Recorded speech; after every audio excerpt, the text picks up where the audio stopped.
cabang iman yang ke-17. Ini merupakan bagian dari keimanan. Yang nomor 17 adalah thalabul ilmi, yaitu menuntut ilmu. Ilmu yang dimaksud di sini adalah ilmu agama, thalabul ilmi. Bukan ilmu secara keseluruhan, tetapi ilmu agama, khususnya adalah ilmu-ilmu agama yang pokok, yang hukum mempelajarinya itu fardu ain. Karena ilmu agama itu ada dua macam. Ada ilmu din atau ilmu agama, talabuhu fardun ainiyun. Ilmu agama yang hukum mempelajarinya itu fardu ain. Artinya setiap muslim dia wajib mempelajarinya. Jika dia tidak mempelajarinya, maka dia berdosa. Jadi namanya ilmu din talabuhu fardun ainiyun. Salatullah salamullah ala al-hadi rasulillah. Assalamualaikum warahmatullahi wabarakatuh.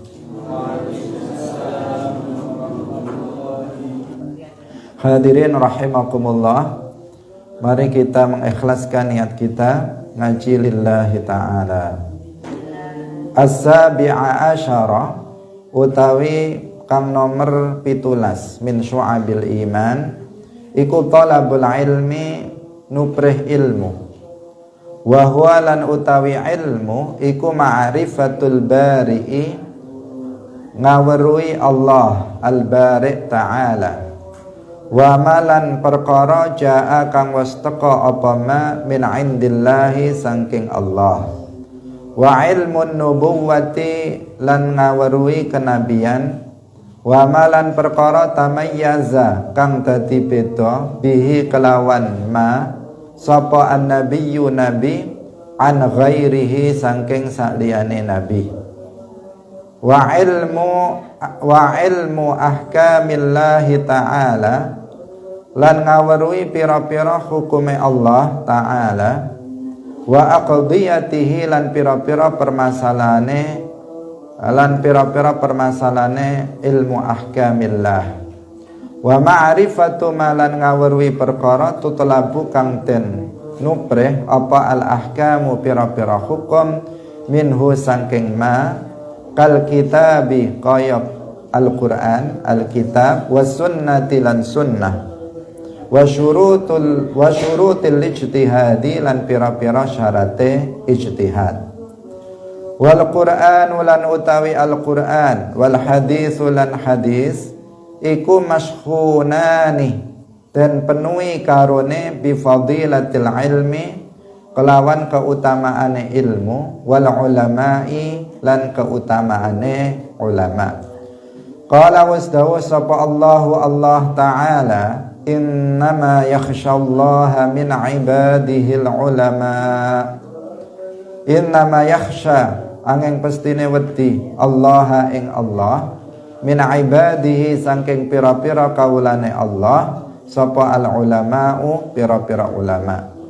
Syahidallahu annahu la ilaha illa huwa wal malaikatu wa ulul ilmi qa'iman bil qist. Syahidan naksani sapa Allahu Allah annahu satemene kelakuan la ilaha illa huwa. La ilaha ora ana kang den sembah kelawan hak iku maujud illa huwa angin Allah. Wal malaikatu lan pira-pira malaikat wa ulul ilmi lan pira-pira wong kang duweni ilmu qaiman halih kang jumeneng bil qisti kelawan keadilan. Wa 'allamaka ma lam takun ta'lam wa kana fadlullahi 'alaika 'azima. Wa 'allamaka lan wis ngajari aweh ilmu sapa Allah ing sira ma ing perkara lam takun kang ora ana sapa sira iku ta'lamu ngaweruhi sapa sira. Wa kana lan ana apa fadlullahi karuniane Allah alaika ing atase sira iku azima agung. Yarfa'illahu alladhina amanu minkum walladhina utul ilma darajat. Ngangkat sapa Allahu Allah alladzina ing wong akeh amanu kang padha iman sapa alladzina minkum saking sira kabeh walladzina lan ngangkat derajate wong akeh utul ilma kang duweni ilmu darajatin kelawan pira-pira derajat wallahu lan utawi Allah bima kelawan perkara ta'maluna kang ngelakoni sapa sira kabeh iku khabirun zat kang ngudanani. Hal yastawil ladzina ya'lamuna wal ladzina la ya'lamun.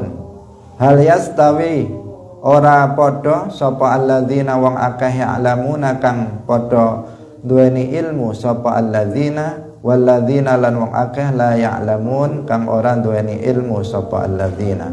Innama yatazakkaru angin pestine ingat atau eling sapa ulul albab pira-pira wong kang duweni akal. Hadirin hadirat rahimakumullah. Hari ini, pagi ini kita membahas tentang cabang iman yang ke-17. Ini merupakan bagian dari keimanan. Yang nomor 17 adalah thalabul ilmi, yaitu menuntut ilmu. Ilmu yang dimaksud di sini adalah ilmu agama, thalabul ilmi, bukan ilmu secara keseluruhan, tetapi ilmu agama, khususnya adalah ilmu-ilmu agama yang pokok, yang hukum mempelajarinya itu fardu ain. Karena ilmu agama itu ada dua macam. Ada ilmu din atau ilmu agama, talabuhu fardun ainiyun. Ilmu agama yang hukum mempelajarinya itu fardu ain. Artinya setiap muslim dia wajib mempelajarinya. Jika dia tidak mempelajarinya, maka dia berdosa. Jadi namanya ilmu din talabuhu fardun ainiyun. Ilmu agama yang hukum mempelajarinya adalah fardu ain. Kemudian yang kedua adalah ilmu din talabuhu fardun kifaiyun, yaitu ilmu agama yang hukum mempelajarinya itu adalah fardu kifayah. Apabila dalam suatu daerah sudah ada orang yang mempelajarinya, maka yang lain itu tidak berdosa. Itu namanya ilmu fardu kifayah. Jadi ada ilmu fardu ain, ada ilmu fardu kifayah. Ada ilmu yang hukumnya, hukum mempelajarinya fardu ain, ada ilmu yang hukum mempelajarinya itu fardu kifayah. Nah, kita harus mendahulukan mempelajari ilmu fardu ain dari ilmu fardu kifayah. Nah, apa ilmu fardu ain? Ilmu fardu ain secara global, secara global dikatakan ilmu fardu ain yang pertama adalah ilmu-ilmu tentang, yaitu ilmu tentang pokok-pokok akidah. Yang kedua ilmu tentang pokok-pokok ilmu ibadah atau fikih. Yang ketiga adalah ilmu tentang pokok-pokok ilmu akhlak atau tasawuf. Ini secara global seperti itu. Jadi ilmu fardu ain adalah ilmu agama yang berbicara tentang pokok-pokok ilmu akidah. Yang kedua, pokok-pokok ilmu fikih, ilmu ahkam atau ilmu tentang ibadah. Kemudian yang ketiga adalah pokok-pokok ilmu tentang akhlak atau tasawuf. Nah, yang pertama adalah ilmu-ilmu tentang pokok-pokok ilmu akidah, yaitu tentang apa? Tentang ma'rifatullah wa ma'rifatur rasul. Ma'rifatullah wa ma'rifatur rasul, yaitu tentang ilmu yang mempelajari tentang bagaimana kita mengenal Allah, mengenal Rasulullah. Nah, ini ilmu agama dalam bidang akidah yang hukum mempelajarinya itu fardu ain. Karena setiap muslim dia harus atau wajib dia untuk mengenal Allah Subhanahu wa taala. Dan bahkan ilmu tentang Allah, ilmu tentang Rasulullah ini adalah ilmu yang paling utama dan ilmu yang pertama kali wajib untuk dipelajari. Para ulama di antaranya Al-Imam Abul Hasan Al-Asy'ari, beliau mengatakan awwalu ma yajibu 'alal 'abdi al-'ilmu billahi wa rasulihi wa dinihi. Pertama kali yang wajib untuk dipelajari oleh setiap hamba adalah ilmu tentang Allah, ilmu tentang Rasulnya, dan ilmu tentang agamanya. Ini perkataan Al-Imam Abul Hasan Al-Asy'ari, Imam Ahli Sunnah wal Jamaah, menegaskan bahwa pertama kali yang harus kita pelajari, bahkan pertama kali yang harus kita ajarkan kepada anak, misalnya ketika anak itu sudah berumur 7 tahun dan mumayyiz, adalah ilmu tentang mengenal Allah dan ilmu tentang mengenal Rasulullah. Nah, mengenal Allah adalah dengan mengetahui sifat-sifatnya, sifat-sifat wajib bagi Allah yang 13, atau menurut sebagian ulama mengatakan 20. Itu cara mengenal Allah. Mengenal Allah tidak seperti kita mengenal manusia. Kalau kita mengenal manusia, kita caranya dengan mengetahui anaknya siapa, namanya siapa, anaknya siapa, tinggi atau pendek, gemuk atau kurus, putih atau hitam, rumahnya di mana, alamatnya. Itu mengenal manusia. Tetapi mengenal Allah Subhanahu wa ta'ala tidak seperti itu. Mengenal Allah adalah dengan mengetahui sifat-sifatnya sebagaimana yang telah dijelaskan di dalam Al-Quran dan hadis. Bahwa Allah Subhanahu wa ta'ala bersifatan dengan wujud. Allah itu ada, tidak ada keraguan akan adanya. Allah itu bersifatan dengan qidam. Allah qadim, adanya tanpa permulaan. Allah bersifatan dengan baqa. Allah baqin, adanya tanpa penghabisan. Adanya tanpa permulaan, adanya tanpa berpenghabisan. Allah berbeda dengan makhluk, tidak serupa dengan ciptaannya. Allah tidak membutuhkan kepada selainnya, dan seterusnya dari sifat-sifat wajib bagi Allah Subhanahu wa ta'ala. Dan Allah Subhanahu wa ta'ala mustahil disifati dengan sifat-sifat kebalikannya. Itu mengenal Allah Subhanahu wa ta'ala. Caranya yaitu dengan mengetahui sifat-sifat Allah Subhanahu wa ta'ala. Kemudian yang selanjutnya mengenal Rasulullah juga demikian, yaitu dengan mengetahui sifat-sifat para nabi, dengan mengetahui sifat-sifatnya yang layak baginya dan tidak mensifatinya dengan sifat-sifat yang tidak layak baginya. Ini cara mengenal Rasulullah sallallahu alaihi wasallam. Hadirin pemirsa Madu TV rahimakumullah. Jadi ilmu agama yang fardu ain yang pertama adalah ilmu tentang ma'rifatullah, mengenal Allah, wa ma'rifatur rasul, mengenal Rasul, dan ini adalah sebagai pokok ajaran akidah atau pokok-pokok ilmu akidah. Kemudian yang kedua, ilmu fardu ain adalah tentang ilmu pokok-pokok ilmu fikih atau ilmu ahkam atau ilmu ibadah yang berkaitan dengan masalah ibadah. Apa saja yang tergolong sebagai pokok-pokok ilmu ahkam, yaitu seperti taharah, meliputi wudu. Ini wajib bagi setiap muslim belajar wudu. Mandi wajib, tata cara menghilangkan najis, kalau najisnya hukmiyah bagaimana menghilangkannya, Kalau ainiyah bagaimana menghilangkannya? Ini fardu ain, hukum mempelajarinya. Kemudian ilmu tentang sholat, apa saja yang menjadi syarat sah sholat, apa saja yang menjadi rukun sholat, apa saja yang membatalkan sholat, apa saja yang menjadikan sholat itu diterima oleh Allah Subhanahu wa ta'ala, yang disebut dengan syurutul qabul. Ini hukum mempelajarinya fardu ain. Setiap muslim harus mempelajarinya. Kemudian hukum tentang puasa.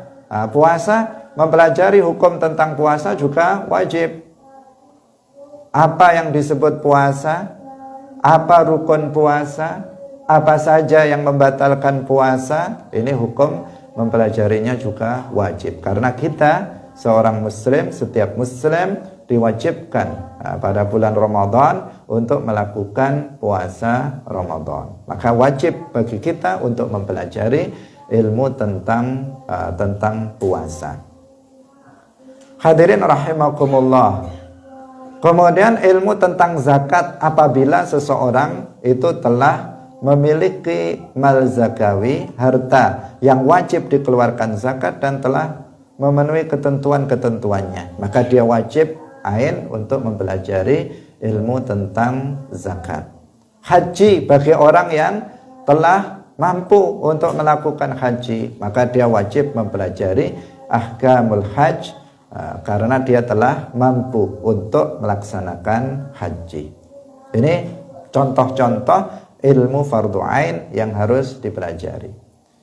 Kemudian yang ketiga adalah ilmu tentang pokok-pokok ilmu akhlak atau tasawuf, yaitu meliputi yang pertama tentang kewajiban-kewajiban hati. Apa saja yang wajib bagi hati. Kemudian yang wajib bagi hati seperti ikhlas, seperti sabar, seperti syukur, seperti tawakkul 'ala Allah, al-muraqabah billah. Ini semuanya harus diketahui dan dipelajari, karena wajib itu hukumnya untuk dilakukan oleh hati setiap muslim. Yang kedua adalah tentang ma'asil qalb, yaitu tentang dosa-dosa hati.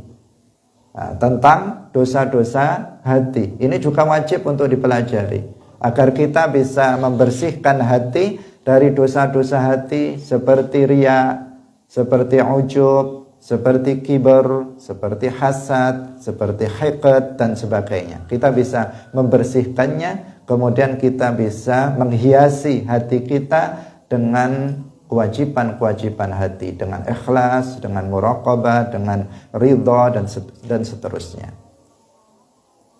Kemudian yang berikutnya adalah ma'asil jawarih. Ma'asi al-jawarih, yaitu dosa-dosa anggota badan.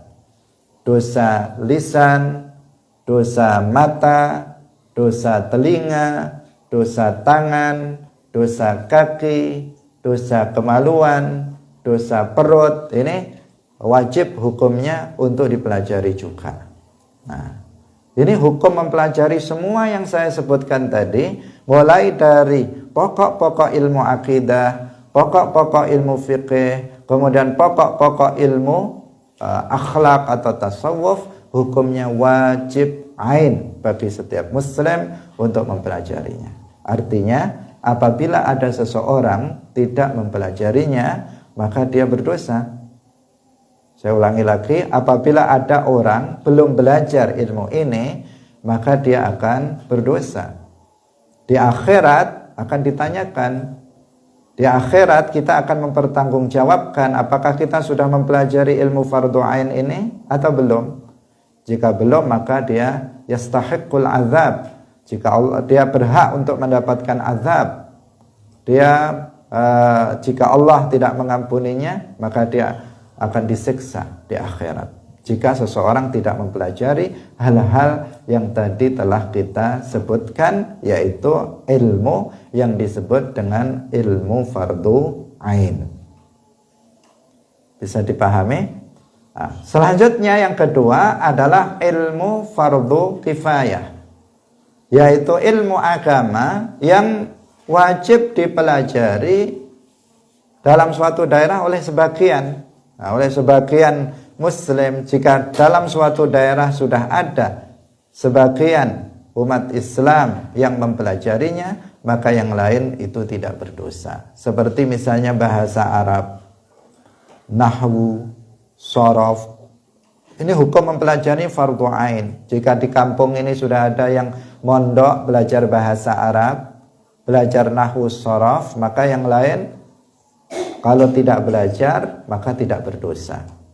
Seperti ilmu mustalahul hadis, ilmu usulul fiqh, ilmu misalnya ilmu kalam secara luas, tidak hanya dasar-dasar akidahnya saja. Kemudian ilmu tentang ilmu Al-Qur'an, ilmu tafsir, bahkan termasuk ilmu bangunan, ilmu menjahit dan sebagainya. Itu juga hukum mempelajarinya fardu kifayah. Termasuk ilmu kedokteran, itu mempelajarinya wajib kifayah. Harus ada sebagian muslim yang belajar ilmu kedokteran. Karena nanti jika ada orang Islam sakit, itu bisa berobat kepada dokter yang muslim. Kalau nggak ada dokter yang muslim, maka orang Islam kalau sakit mau berobat kemana? Masa kepada orang kafir? Nanti bisa disuntik mati sekalian oleh mereka. Karena itu harus ada orang Islam yang belajar kedokteran. Harus ada orang Islam yang belajar tentang arsitek bangunan. Sehingga kalau ada orang Islam mau buat rumah, ada yang membangunkannya. Kalau ada orang Islam mau menutup auratnya, maka ada orang yang menjahitkan pakaiannya. Karena kalau tidak, orang yang bukan muslim, mereka nggak tahu bagaimana pakaian yang syar'i, yang pakaian yang menutup aurat, sehingga desainnya bisa tidak sesuai dengan ketentuan syariat Islam. Karena itu ilmu-ilmu yang tadi kita sebutkan terakhir, itu hukum mempelajarinya adalah fardu kifayah. Artinya sebagian umat Islam wajib untuk mempelajarinya. Tidak boleh tidak, sebagiannya. Tetapi jika sudah ada sebagian yang mempelajarinya, maka yang lain itu tidak berdosa. Hadirin hadirat yang dirahmati oleh Allah Subhanahu wa taala. Kemudian tadi kita sebutkan bahwa ilmu fardhu ain itu ada kalanya tadi kita katakan ilmu tentang zakat apabila dia memiliki harta zakawi yang telah memenuhi ketentuan. Wajib mempelajari ilmu tentang haji apabila seseorang telah mampu untuk melakukan haji. Ini karena ilmu fardhu ain itu ada dua. Ada ilmu fardhu ain yang yajib talabuhu fil hal, wajib untuk mempelajarinya sekarang juga, nggak boleh ditunda-tunda nanti. Begitu seseorang dia sudah baligh, harus sudah mempelajari itu. Itu sudah wajib diajarkan oleh orang tua ketika anak berumur 7 tahun dan sudah mumayyiz, sudah harus diajarkan. Itu ya ilmu tentang apa yang tadi kita sebutkan, yaitu ilmu tentang ma'rifatullah, ma'rifatul rasul, tentang taharah, tentang salat, tentang puasa. Ini wajib seorang muslim sudah mengetahui ilmu ini ketika dia telah menginjak baligh. Kenapa? Karena ketika seseorang sudah baligh, dia sudah harus mengamalkan ilmu ini. Dia harus sudah mengenal Allah, dia harus sudah mengenal Rasulullah, dia harus sudah bisa wudu, dia harus sudah bisa salat, dia harus bisa taharah secara umum, dia juga harus sudah bisa puasa. Sehingga ini namanya ilmu din yang yajib talabuhu fil hal. Gak boleh ditunda, nanti saja saya belajar, besok saja saya belajar, gak bisa. Karena jika dia mengatakan seminggu lagi saya belajar, maka seminggu ini bagaimana sholat dia? Seminggu ini bagaimana puasa dia seandainya ada di bulan Ramadan? Seminggu ini bagaimana toharoh dia? Bisa nggak sah karena nggak didasari oleh ilmu. Padahal amal ibadah yang kita lakukan itu baru sah apabila didasarkan atas ilmu. Dalam Nazm Zubat disebutkan wa kullu man bighairi ilmin ya'malu a'maluhu mardudatun la tuqbalu. Setiap orang, wa kullu man, setiap orang yang bighairi ilmin ya'malu, dengan tanpa ilmu dia beramal, maka a'maluhu, amal perbuatan dia, mardudatun, ditolak, la tuqbalu, tidak diterima. Nah, ditegaskan, sudah mardudatun la tuqbalu. Mardudah itu ya la tuqbalu, tetapi di sini ditegaskan bahwa seseorang yang beramal tanpa ilmu, maka amalnya itu akan ditolak, tidak akan diterima oleh Allah Subhanahu wa taala, tidak akan sah, bahkan amalnya tidak akan sah. Salat yang dilakukan tanpa ilmu tidak akan sah. Puasa yang dilakukan tanpa ilmu tidak akan sah. Membaca Al-Qur'an yang tanpa ilmu maka tidak akan berpahala. Semua amal perbuatan kebaikan, amal soleh yang dilakukan tanpa ilmu maka tidak akan sah dan tidak akan diterima oleh Allah Subhanahu wa taala. Karena itu kita harus belajar ilmu agama, dan karena itu di sini di dalam kitab ini disebutkan as-sabi'a asyara, cabang iman yang ke-17 adalah thalabul ilmi, belajar ilmu agama. Ini adalah bagian daripada keimanan, karena tanpa seseorang belajar ilmu agama maka seseorang tidak bisa melakukan amal-amal ketaatan kepada Allah Subhanahu wa taala. Tidak bisa. Bahkan apa yang dilakukannya itu apa yang dilakukannya tanpa ilmu menjadikan apa yang dia rusak akan lebih banyak dari apa yang dia perbaiki. Man kana amaluhu bila ilmin, Al-Khalifah Umar bin Abdul Aziz mengatakan, man kana amaluhu bila ilmin ma yufsiduhu aktsaru mimma yuslihuhu. Barang siapa yang amalnya itu tanpa ilmu, maka apa yang dia rusak akan lebih banyak dari apa yang dia perbaiki. Kalau seseorang misalnya, ini sebagai takrib pendekatan agar kita bisa lebih memahami, ada seseorang di rumahnya TV-nya rusak misalnya. Sementara dia sendiri nggak ahli, nggak punya ilmu untuk memperbaiki TV, tetapi dia sok pinter. Bisa saya kayak gitu aja. Ini kan ilmu yang nampak katanya. Tapi dia nggak punya ilmu. Kemudian dia buka sendiri TV itu, dia berusaha memperbaiki. Kira-kira tambah rusak atau tambah baik?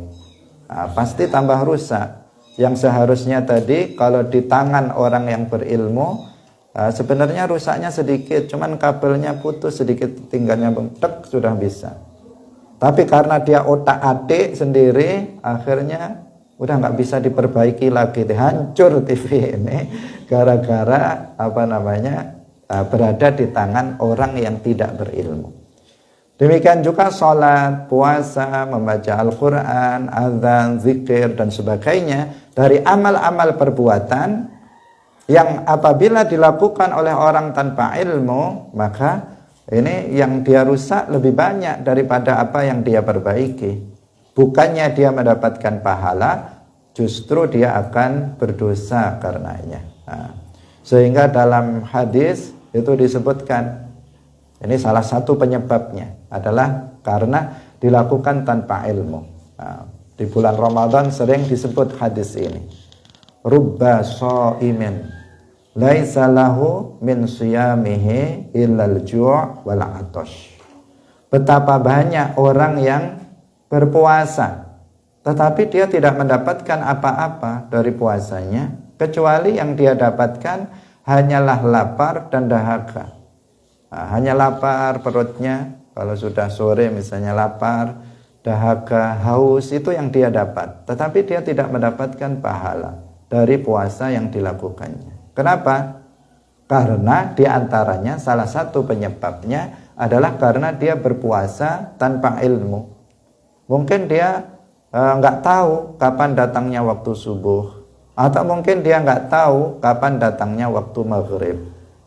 Sudah nggak makan, nggak minum dari pagi, begitu kurang 1 menit maghrib, dikira sudah maghrib, makan duluan. Akhirnya nggak sah puasanya karena dia berbuka sebelum maghrib. Padahal puasa itu pengertiannya adalah menahan diri dari melakukan hal-hal yang membatalkan puasa mulai subuh sampai maghrib. Sementara dia kurang 1 menit, maghribnya sudah makan duluan. Karena kebodohannya, karena dia nggak punya ilmu tentang mengetahui waktu maghrib, dikira di musola sudah ada azan, oh ini sudah langsung. Padahal yang azan anak kecil, nggak tahu ini sudah maghrib atau belum. Ternyata di musola baru saja baterai jamnya baru diganti, sehingga kecepatan misalnya, sehingga anak itu langsung azan dengan melihat jam saja. Akhirnya apa? Akhirnya bisa orang itu batal sholat puasanya gara-gara tidak berilmu. Karena itu kalau sudah kita mendengar suara azan, kita harus pastikan bahwa matahari seluruh bulatannya sudah tenggelam, sudah tidak terlihat lagi jika bisa. Jika di daerah kita misalnya bisa memandang ke barat, memandang ke barat tanpa ada halangan, tempat tenggelamnya matahari tanpa ada penghalang, nggak ada bangunan-bangunan, nggak ada pepohonan, nggak ada gunung misalnya, maka kita bisa langsung saksikan apakah matahari sudah betul-betul tenggelam seluruh lingkarannya, seluruh bulatan matahari apakah dia sudah tenggelam. Kalau memang sudah tenggelam berarti sudah maghrib. Jika masih terlihat sedikit saja, maka itu belum maghrib. Atau kalau misalnya kita tidak bisa melihatnya, maka kita dengan melihat ke arah timur. Jika sudah ada kegelapan datang berduyun-duyun dari arah timur, sudah mulai gelap datang, maka berarti sudah maghrib. Tapi kalau masih terang benderang, meskipun sudah azan di musola atau masjid, maka itu belum maghrib. Nah, itu belum maghrib. Yang azan itu yang nggak paham, sehingga kita harus waspada dalam hal ini. Nah, hadirin yang dirahmati oleh Allah Subhanahu wa taala. Ini adalah salah satu contoh ya. Salah satu contoh bahwa ilmu agama itu memang harus didasari dengan ilmu, tidak bisa tidak. Nah, kemudian yang berikutnya tadi kita katakan ada ilmu itu yang memang hukum mempelajarinya tadi fil hal, sekarang juga nggak boleh, tidak ditunda-tunda, nggak bisa. Karena jika ditunda-tunda maka banyak ibadah yang bisa tidak sah. Nah, ditunda sehari saja maka sudah 5 kali sholat tidak sah. Ditunda 2 hari 10 sholat nggak sah. Ditunda 1 minggu maka 5 kali 7 35 sholat nggak sah. Harus diqadha nanti di belakang jika nggak sah. Nah, makanya nggak boleh ini ditunda besok-besok. Sekarang juga harus belajar sholat jika sekarang belum tahu sholat. Sekarang juga harus belajar puasa jika sekarang dia belum tahu tentang tata cara puasa dan seterusnya. Hadirin rahimakumullah. Kemudian yang kedua adalah ilmu agama, hukum mempelajarinya fardu ain, tetapi inda wurudis sabab. Inda wurudis sabab, ketika datang sebab, ketika ada sebab. Ilmu ini kalau sebab itu belum ada, maka kita nggak wajib mempelajarinya sekarang. Tetapi ketika tidak wajib sekarang kita mempelajarinya, tetapi ketika sebab itu datang, maka kita wajib mempelajarinya. Ketika sebab itu sudah ada. Yaitu seperti tadi kita sebut ahkamuz zakah. Hukum yang terkait dengan masalah zakat. Siapa yang wajib mempelajarinya? Ya orang kaya. Yang dia punya sawah luas, menanam padi misalnya, maka dia harus belajar hukum tentang zakat tanaman, zakat pertanian. Dia harus mempelajarinya. Ada orang buka toko besar tokonya, maka dia wajib belajar hukum tentang zakat perdagangan. Ada seseorang beternak dengan ternak yang banyak, maka dia wajib belajar hukum tentang zakat peternakan. Nah, kalau peternak ayam tidak perlu belajar tentang hukum, karena tidak ada zakat ayam, nggak ada zakat mentok dan sebagainya. Yang ada adalah beternak kambing, beternak sapi, beternak unta. Hadirin yang dirahmati oleh Allah. Contoh yang kedua adalah ahkamul hajj, hukum-hukum yang berkaitan dengan haji. Siapa yang wajib belajar ahkamul hajj? Kalau kita belum daftar haji apalagi, maka kita sekarang belum wajib untuk mempelajarinya. Tetapi jika kita sudah mampu, dengan pengertian sudah daftar, sudah ada lagi porsinya, sudah dikatakan tahun ini berangkat. Karena sekarang informasinya jika kita daftar haji sekarang, maka kita akan berangkat 40 tahun yang akan datang. Sekarang sudah antrinya seperti itu, 40 tahun baru bisa berangkat. Jika sekarang sudah tua, baru daftar, ya nggak tahu kapan dia akan berangkat, meskipun bisa jadi diajukan. Tetapi hitungan normal sekarang antrinya sampai 40 tahun. Karena saking banyaknya, ditambah lagi corona 2 tahun, sehingga numpuk orang yang mau berangkat haji. Jadi dia wajibnya belajar tentang hukum-hukum haji ketika dia sudah mau berangkat untuk haji, maka dia wajib untuk mempelajarinya. Karena jika dia tidak mempelajarinya, kemudian dia berangkat haji tanpa ilmu, maka hajinya tidak akan sah. Meskipun pulang tetap dipanggil Pak Haji, tetapi hajinya itu sebenarnya tidak sah indallah. Hadirin yang dirahmati oleh Allah Subhanahu wa taala. Jadi thalabul ilmi adalah bagian dari keimanan. Sehingga bagaimana seseorang itu beriman saja membutuhkan ilmu, bertakwa membutuhkan ilmu, berbuat amal hal yang sunnah membutuhkan ilmu. Semuanya membutuhkan kepada ilmu dalam kita melakukannya.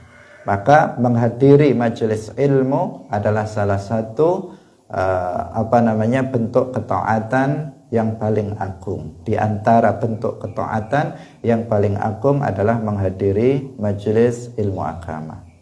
Dan di antara cara yang sangat penting dalam mengisi bulan Ramadan adalah dengan menghadiri majelis ilmu. Kenapa? Karena pahalanya yang sangat besar.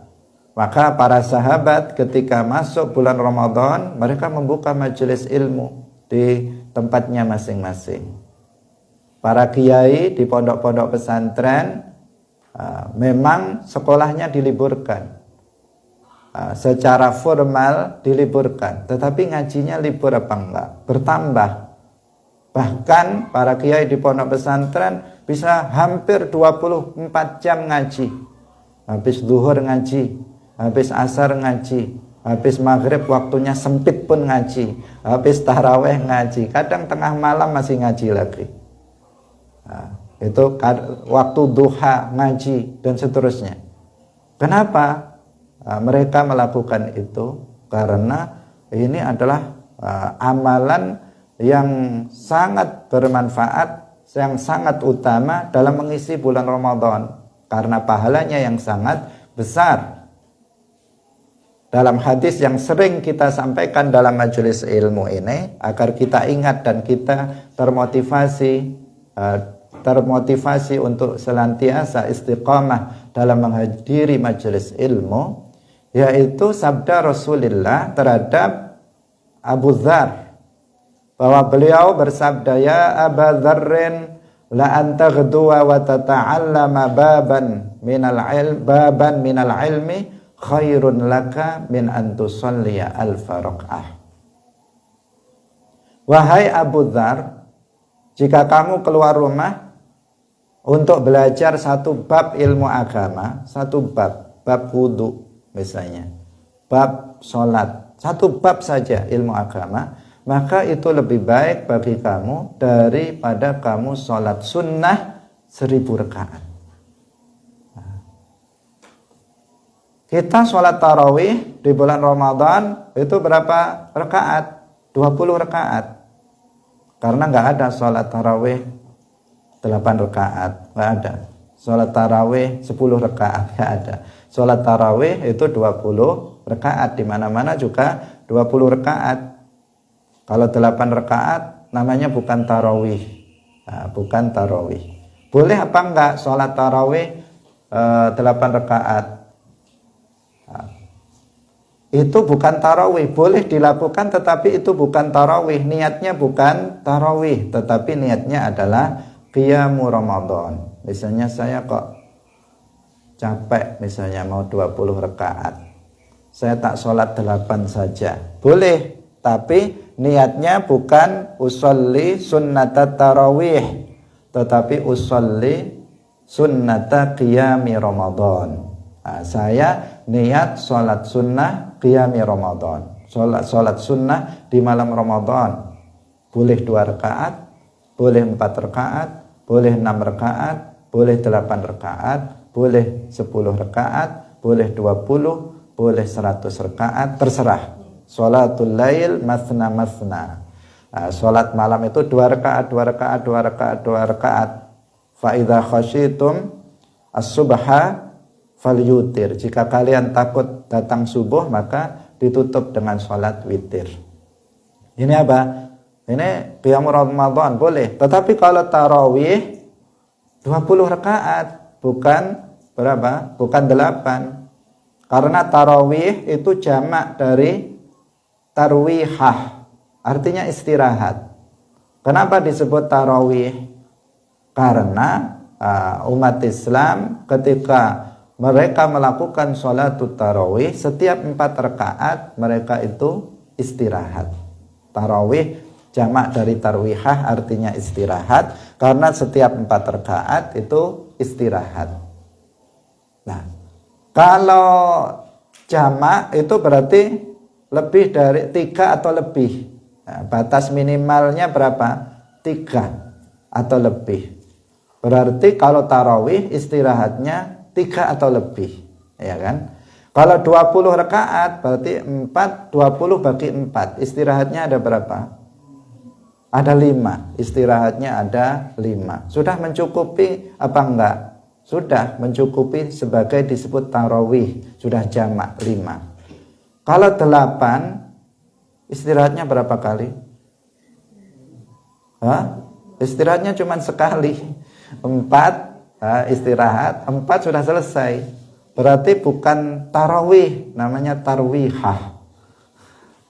Nah, karena itulah maka tarawih dari sisi bahasa saja, itu tarawih itu mesti 20 rakaat, bukan 8 rakaat. Nah, tetapi bagi siapa yang mau, yang misalnya capek atau misalnya, maka dia bisa sholat bukan sholatut tarawih, tetapi sholatu qiyami Ramadan. Tapi biasanya orang kayak begini dibilang nggak tarawih itu nggak mau, pokoknya tarawih. Nah, padahal dia bukan sholatut tarawih, karena sholat tarawih atau tarawih itu adalah 20 rakaat. Nama dari sholat malam yang dilakukan pada bulan Ramadan yang jumlah rakaatnya itu 20 rakaat. Nah, kita kembali. Kalau seandainya kita melakukan sholat tarawih 1 bulan penuh, misalnya 1 bulannya kita genapkan 30 misalnya, maka berarti berapa rakaat? 30 kali 20, 600 rakaat. 1 bulan baru dapat 600 rakaat. Kalau ditambah witir 3 rakaat kali 30, 30 kali berapa tadi? 3, berapa? 90, baru 690 rakaat. Jika kalian datang ke sini belajar satu bab ilmu agama, maka nilainya lebih baik dari sholat 1000 rakaat sholat sunnah.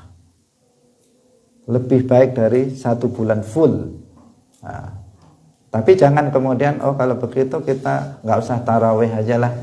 Nah, cuman menghadiri majelis ilmu malah lebih utama. Nah, jadi kita muslim itu apa? Tidak merasa kenyang dari kebaikan yang kita lakukan. Sifat seorang mukmin itu tidak pernah merasa kenyang dengan kebaikan yang dia lakukan. Tidak cukup kita memang pahalanya besar, tetapi kita butuh tambahan pahala yang sebanyak-banyaknya kita lakukan. Sehingga semua amal ibadah di bulan Ramadan ini khususnya, terutama yang wajib-wajib itu kita jalankan. Kemudian yang sunnah-sunnah juga kita jalankan dalam rangka untuk mengumpulkan pundi-pundi pahala yang sebanyak-banyaknya, yang semaksimal mungkin. Khususnya yang wajib-wajib ini jangan sampai ditinggalkan. Puasa Ramadan jangan sampai ditinggalkan, pahalanya luar biasa puasa Ramadan ini. Gak seperti yang ibadah-ibadah yang lain. Dikatakan oleh Rasulullah dalam hadis qudsi, Allah berfirman bahwa kullu hasanatin bi asyri amsalihha illa siyam. Setiap kebaikan dilipat gandakan sampai 10 kali lipat kecuali puasa. Fa innahu li wa ana ajzi bihi. Puasa itu dilakukan karena aku, maka aku membalasnya. Para ulama menjelaskan bahwa artinya bahwa Allah Subhanahu wa taala itu melipat gandakan pahala puasa dengan lipatan yang hanya Allah yang mengetahuinya. Sebagian amal dilipat gandakan pahalanya sampai 10, ada yang sampai 100, ada yang sampai 700 kali lipat. Tetapi puasa lebih dari itu yang hanya Allah yang mengetahuinya. Maka puasa jangan sampai ditinggalkan. Sholat 5 waktu adalah afdalul a'mal, amal perbuatan yang paling utama setelah iman kepada Allah dan Rasulnya. Jangan ditinggalkan yang 5 waktu. Sesuatu yang wajib. Kemudian thalabul ilmi yang ain, ilmu yang fardu ain kita lakukan. Maka ini akan memasok pahala yang paling besar. Ini diperhatikan. Setelah itu tetap belum puas, kita tambah dengan amalan-amalan sunnah yang lainnya. Melakukan sholatul tarawih, sholatul witri, kemudian membaca Al-Quran, karena pahalanya juga besar. Sholat malam di bulan Ramadan disebutkan dalam hadis, man qama ramadhana imanan wahtisaban ghufira lahu ma taqaddama min dzambi. Barang siapa yang melakukan sholat malam di bulan Ramadan, maka diampuni dosa-dosanya yang telah lalu. Membaca Al-Quran, apalagi membaca Al-Quran, Rasulullah mengatakan orang yang membaca Al-Quran 1 huruf itu dinilai dengan 10 kebaikan. Beliau mengatakan, saya tidak mengatakan alif lam mim 1 huruf, tetapi alif 1 huruf, lam 1 huruf, mim 1 huruf. Bagaimana jika yang kita baca adalah suratul Fatihah? Berapa huruf dalam suratul Fatihah? Saya nggak pernah ngitung, tapi banyak. Itu dikalikan 10 kebaikan. Berapa? Jika kamu membacanya 1 juz, berapa pahala yang kamu dapatkan? Jika kamu membacanya 2 juz, luar biasa, tidak ternilai pahala yang akan kita dapatkan. Tapi syaratnya membaca Al-Qur'annya harus benar, harus talaqi terlebih dahulu. Dia harus belajar kepada Pak guru yang bersanad dalam membaca Al-Qur'an. Syaratnya seperti itu untuk mendapatkan pahala, dan dia harus membacanya dengan benar. Kalau membacanya asal jeplak saja, asal bunyi saja, pokoknya bersuara, Maka ini yang nggak ada pahalanya, seperti yang dilakukan oleh kebanyakan orang pada zaman sekarang. Baca Al-Quran asal bunyi saja, pokoknya ada bunyinya. Panjang pendeknya tidak diperhatikan, makharijul hurufnya tidak diperhatikan. Alasannya biar dapat pahala, tetapi justru nanti dia akan mendapatkan dosa karena dia membaca Al-Quran secara secara keliru, tanpa ilmu. Kembali kepada yang tadi, bahwa semuanya harus didasarkan kepada ilmu. Hadirin rahimakumullah. Jadi menghadiri majelis ilmu agama itu memiliki keutamaan yang sangat besar. Karena itulah maka setiap kita di bulan Ramadan dan juga di luar bulan Ramadan, maka kita hendaknya mengutamakan hal ini dari yang lainnya, menyempatkan seminggu sekali, seminggu 2 kali, atau 2 minggu sekali dan seterusnya, itu untuk hadir dalam majelis ilmu agama, karena dia adalah pintu kebaikan, dia adalah kunci kebaikan, adalah ilmu agama. Dengan ilmu agama seseorang bisa beriman dengan iman yang benar. Dengan ilmu agama seseorang bisa bertakwa, meraih derajat takwa, derajat yang tinggi indallah. Dengan ilmu seseorang bisa melakukan amal-amal kesunahan dengan secara benar. Dengan ilmu seseorang bisa menjadi orang yang baik indallah. Sehingga Nabi mengatakan, "Mayuridillahu bihi khairan yufaqihu fiddin." Barang siapa yang Allah menghendaki dia kebaikan, maka Allah akan memberikan pemahaman ilmu agama kepadanya. Ini menunjukkan bahwa pintu kebaikan itu adalah ilmu agama. Bahkan jalan belajar ilmu agama adalah jalan menuju surga. Jalan belajar ilmu agama adalah jalan menuju surga. Kalau seseorang sudah meninggalkan belajar ilmu agama, maka dia sudah meninggalkan rel. Kalau misalnya kereta api, ini jalan menuju Jakarta, kalau kereta apinya meninggalkan relnya, sampai nggak Jakarta? Ya nggak sampai. Macet di situ, bahkan dia bisa terguling di situ dan dia celaka. Jalan menuju surga itu adalah jalan menuntut ilmu. Sebagaimana hadis Rasulullah sallallahu alaihi wasallam, "Man salaka tariqan yaltamisu fihi ilman, sahalallahu lahu tariqan ilal jannah." Barang siapa yang mengambah atau berjalan di atas jalan menuntut ilmu, maka Allah akan mempermudah dia jalan menuju surga. Jadi seseorang yang belajar ilmu agama, dia akan mudah untuk sampai ke dalam surga. Karena itu jangan sekali-kali kita meninggalkan majelis ilmu. Karena ini adalah jalan yang sudah tepat bagi kita untuk meraih keselamatan dan kebahagiaan nanti di akhirat. Demikian pengajian kita pada pagi hari ini. Kita belum jelaskan seluruh yang tertulis dalam kitab ini. Nanti akan kita sambung dengan berikutnya karena memang belum selesai tentang keutamaan ilmu dan keutamaan orang yang berilmu. Barakallahu fikum wallahul muwaffiq ila aqwamit thariq. Wassalamualaikum warahmatullahi wabarakatuh.